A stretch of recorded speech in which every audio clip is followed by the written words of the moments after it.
Hello everyone, hope you're doing well. We are back looking at the suggestions passed to developers for February of 2024, and after having a look at ground, it's now time to have a look at aviation.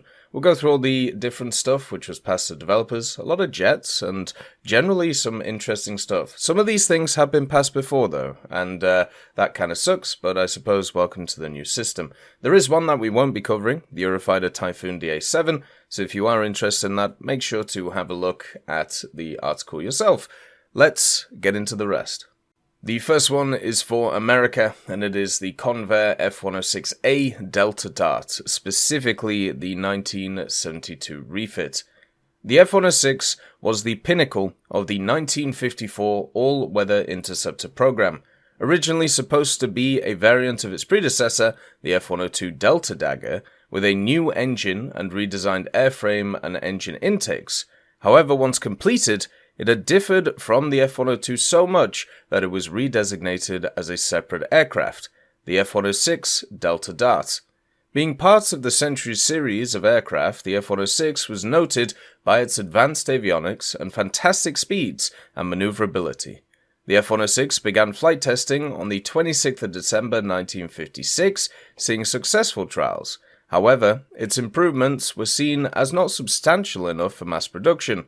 Thus, the USAF only ordered 350 of the original 1,000 plus planned. The F-106 served in the USAF as its new main interceptor aircraft, replacing aging airframes such as the F-86 and F-89. Originally only capable of equipping AIM-4 Falcon missiles and also AIM-2 Genie rockets, the Delta Dart was limited in its capabilities, arriving in a time where it was believed that gunfighting was obsolete and also impractical. The F-106 would serve quietly in the USAF, seeing no combat action, though it had performed numerous intercept and also escort missions against Soviet bombers. It had nearly seen action in the Vietnam War, however its inability to carry bombs and also the disappointing effectiveness of the AIM-4s led otherwise. An experiment began comparing the capabilities of the F-106 and the newer F-4 Phantom II. This led to the conclusion that the F-106 had the capability to be a fantastic dogfighter. Thus, in 1972, Project Six Shooter began, equipping F-106s with 20mm M61 internal guns, alongside other upgrades. The F-106 would continue to serve for a total of 29 years in the USAF, eventually being phased out in 1988 and replaced as the interceptor role became obsolete by more capable aircraft such as the legendary F-15. The F-106 would continue to see service, though, by NASA as a testbed and experimental airframe, however, would also be phased out in 1988. As of today, there are currently 31 surviving examples. We also have the British Aerospace Hawk 200. In 1984, British Aerospace, now BAE Systems, began developing a combat variant of the popular Hawk trainer in use around the world, designated the Hawk 200. Up to this point, all Hawk variants had been designed purely for advanced stage training, with combatability being more of an afterthought. A single flying demonstrator, with there also being other prototypes built, was constructed to aid the development process, which made its first flight in mid-May of 1986. Unfortunately, only 2 months after its flight, at Dunsfield Aerodrome, the demonstrator was lost in a fatal accident that killed BAE test pilot Jim Hawkins. Hawkins apparently lost consciousness after suffering from G-lock whilst performing high G maneuvers to explore the Hawk's agility. Despite this horrible accident, BAE chose to continue with the Hawk's development, and by 1987, the first pre-production models were being produced, with the first order of 12 Hawk 203s in 1990, of which all were delivered by 1993. Since then, the Hawk has gone on to serve in 3 main air forces: the Indonesian Air Force, the Royal Malaysian Air Force, and also the Royal Air Force of Oman. In total, 62 Hawk 200s, plus the demonstrator, have gone into service, with 47 still being active in conditions today. Armament-wise, it would have access to one 30mm gun, and it could also carry two 25mm in the nose if it needed. It had 7 hardpoints, 4 under the wing, 1 under the fuselage, and also 2 on the wingtip, which could carry a bunch of different provisions, whether it be SNEBs, CRV-7s, Thompson-Brandt LR-104s in terms of rockets, a reconnaissance pod, or even just some drop tanks, and of course the AIM-120 AMRAAM, the Skyflash, the Active Skyflash, the AIM-132 ASRAAM, the AIM-9 Sidewinder, the AGM-65 Maverick, the Alarm anti-radiation missile, the Sea Eagle anti-ship missile, Mark 82 and 83 bombs, good old Paveway 2s as well, BL-755 cluster bombs, and also a radar, the AN-APG-66H. It could also carry some countermeasures as well. For Japan, we have the A6M8, the final Zero. Far before the A6M0 was outmatched by newer Allied aircraft, Mitsubishi was tasked on designing a successor carrier-capable fighter, the A7M Reppu. Due to the extreme requirements, this aircraft would not be completed without the new 2200 horsepower Mk9 engine, which would not be finished before 1945. Finally, when production of the A7M was about to start, the Mitsubishi plant was devastated by an earthquake and also a B-29 raid. Partially due to Navy's demands to keep up the production numbers and belief that there was no better fitting engines for the compact A6M, they were all built with different variants of the NK1 Sake engine. When hopes of the A7M production starting anytime soon were crushed and also ceasing Sake production, the Imperial Navy needed to get something in production quickly to fill their ranks. There was of course the Kawanishi N1K1J and also N1K2J, but increasing their production rate was slow due to the troublesome NK9 engine being in high demand for multiple projects like the Army's Ki-84. At this point, it was decided to try mounting the Mitsubishi Kensei 62 into the A6M. This was a promising idea, because in just a few weeks, Kawasaki had managed to convert their inline-engined Ki-61-2 Kai into the highly praised Ki-100. The Kensei was already an old engine at this point, but good thing about it was how the slow and careful upgrade process had filed down flaws from it, making it extremely reliable. 2 prototypes were built, and test flights soon commenced. A tendency to overheat was quickly discovered, resulting into some improvements in the cooling system. New flight tests were successful, and right away, the Imperial Navy placed an order for 6,300 units, but not a single one was made before the end of the war. Main differences to the A6M5 would, of course, be the improved engine power from 1130 horsepower to 1500 horsepower, which improved the climb rate and sustained turn rate to levels of earlier A6M variants. It was also the fastest Zero, but only by a small margin due to the large cowling. The large intake at the top side is said to be similar to that in B6N, and also the spinner taken from the D4Y3. The 13.2mm Type 3 machine gun from the cowling was also removed, slightly decreasing the firepower, though it is said this variant was planned to have the Type 99 Mark II Model 5 cannons, which fired at 750 RPM. For China, we have the F-16AM or the F-16V.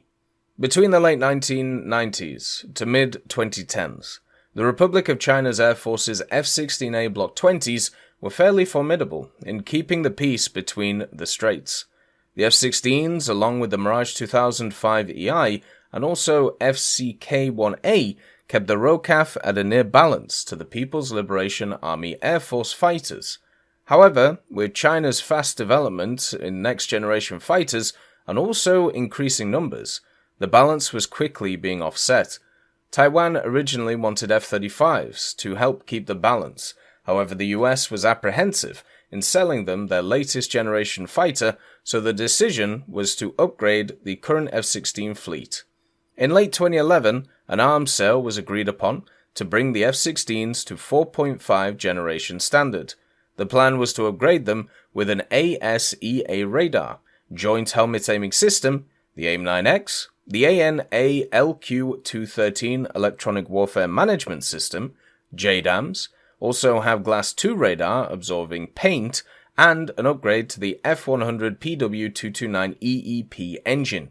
The AN/APG-83 SABR was chosen as the radar. However, the original engine was kept and not upgraded to the F100 PW229 EEP engine. The upgrade would eventually become known as the F-16V, with V standing for Viper, the F-16's nickname given by the pilots. Its other name is the F-16AM, and both are to be used interchangeably when talking about the F-16s. In 2013, an agreement was reached between Lockheed and AIDC to upgrade the rest of the F-16 fleet in Taiwan, with the first two being upgraded in the US. The first F-16V was delivered to Taiwan in October 19, 2018, and the fleet was fully upgraded in 2023. Taiwan has also ordered 66 F-16C Block 70s, which are also called the F-16V, which are expected to arrive in the next few years. The main difference between the Block 70s and also the AM are conformal fuel tanks, and also a better engine. For France, we have the Loire-Nieuport 40. The LN-40 was born from a prototype dive bomber, the Nieuport 140, which emerged during the mid-1930s as the dive bomber was becoming a popular concept around the world as an efficient and also all-purpose light attack aircraft. Although very similar in shape to the Ju-87, the LN-40 went through several redesigns during its development, changing the aerodynamic configuration of its brakes, its landing gear, and also its propulsion system, in order to allow it to defend itself efficiently thanks to a superior set of maneuverability options. Which is the main reason why it benefited from retractable landing gear that doubled as air brakes, something that was unique among French designs at the time. All of the LN-401s, and also its naval variants, the LN-411s, were used during the Battle of France. It suffered massively from German AA defense, losing more than half of its total fleet out of the 60 aircraft produced. With that said, some of the attacks were very efficient, like in May of 1940, when a raid immobilized an entire panzer division led by Erwin Rommel for 2 days in the middle of a village after the bombs dealt massive damage to the German forces clumped on the Central Avenue. After the battle, they kept flying a little under the Vichy regiment, but the lack of spare parts condemned them fairly rapidly. The vehicles had two 7.5mm Darn MGs, also one 20mm HS-404. They could carry one 50-kilo bomb, or one 150-kilo bomb, or 225-kilo bomb. They could also carry two 15-kilo bombs under the wings. We also have the Kfir early production, but I can't for the life of me tell the difference between this one and some of the other Kfirs that we have in the game. Supposedly it doesn't have countermeasures, but we'll go through the story of it, but unfortunately it never clarifies what is the difference between this one and all of the other ones. So let's just, I suppose, go into it, because it's just the general story of the Kfir, and I don't know, it just doesn't talk about what this one specifically is. As with the IAI Kfir project, the story of the Kfir's development is tied closely to the French arms embargo on the Israeli state that began in 1968. The embargo, despite leading to a period of major arms purchases from the US, was largely seen as a wake-up call to the Israeli state that solutions had to be found to keep French airframes operational, despite the growing lack of available parts, and that local production of fighter aircraft was a necessary goal to pursue. As a result, the IAI company was tasked with the development of a fighter aircraft based on the Mirage 5 that was jointly worked on with Dassault prior to the French embargo. This resulted in the RAM project, or RAM program, which was essentially the cover-up name for what would later be developed into both the Nesher and also Kfir aircraft. The RAM project was split into two parts, the first being RAM-A, which was being developed into the Nesher, a close copy of the Mirage 5 with minimal avionic differences and the Atar 9C engine, and the second being RAM-B, which sought to replace the engine of the Mirage with the American J-79 engine. The RAM-A began development much earlier, as the idea for installing a J-79 engine in a Mirage airframe was first attempted on a test demonstration, the Mirage 3BJ, called the Technology or the Technologue in 1970, which later also continued to be used to test weaponry, avionics, and airframe changes that would be implemented into the Kfir series. The Ram-B project, following the success of the engine transplant on the Technologue aircraft, began development in late 1971, using Nesher number 88 as the base for the aircraft prototype. The aircraft was successfully modified, redesigning the rear section to accommodate the shorter J79 engine, reinforcing it to handle the higher temperature requirements and adding additional small air intakes along the rear fuselage and attached to the vertical stabilizer to cool the engine coating. The Ram-B prototype successfully flew on the 4th of June 1973 and began showing remarkable performance characteristics during its subsequent tests. Unfortunately, in one of the tests conducted in the later years of development on the 25th of May 1975, the Ram-B prototype crashed into the sea after entering a spin while testing maneuvering at a high angle of attack. Following the development of the second Kfir prototype, numbered 712, IAI Le Havre division began preparations to convert their production line to produce the new Kfir fighters based on the aircraft 712's design.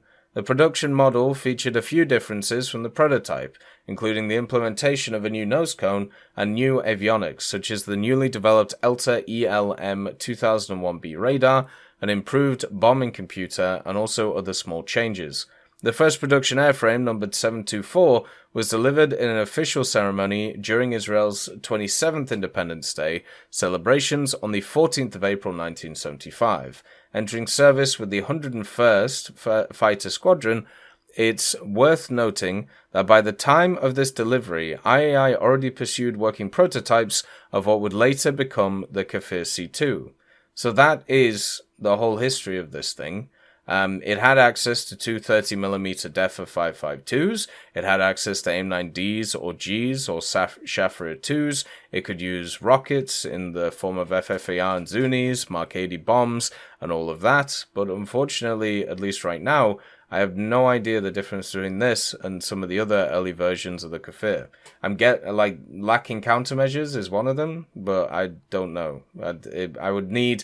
this is sometimes the issue with some of these. You need to just put out in plain English what is the actual difference between this and the other ones. And if it's just stuff like, the Type 16 early production where there isn't a difference between them, that's fine. But it's worth at least putting something there instead of telling the same story over and over again and writing several articles on technically different planes and just writing the same stuff. As always, I hope you have a wonderful day, and I'll see you next time. I'd like to thank Schnitzel Stroker, Brendan Quinn, Vilneus, Character Fuel, Carrion Crow, Nicholas Richardson, Gus Irenicus, Pyman, Wartinder, Teddy, Daniel Stanton, B. Young, Opium Prime, Masonocrat, Lafouche, Alan Hacker, Sem Arslan, Uncle Bean, and Derek R. for supporting the channel.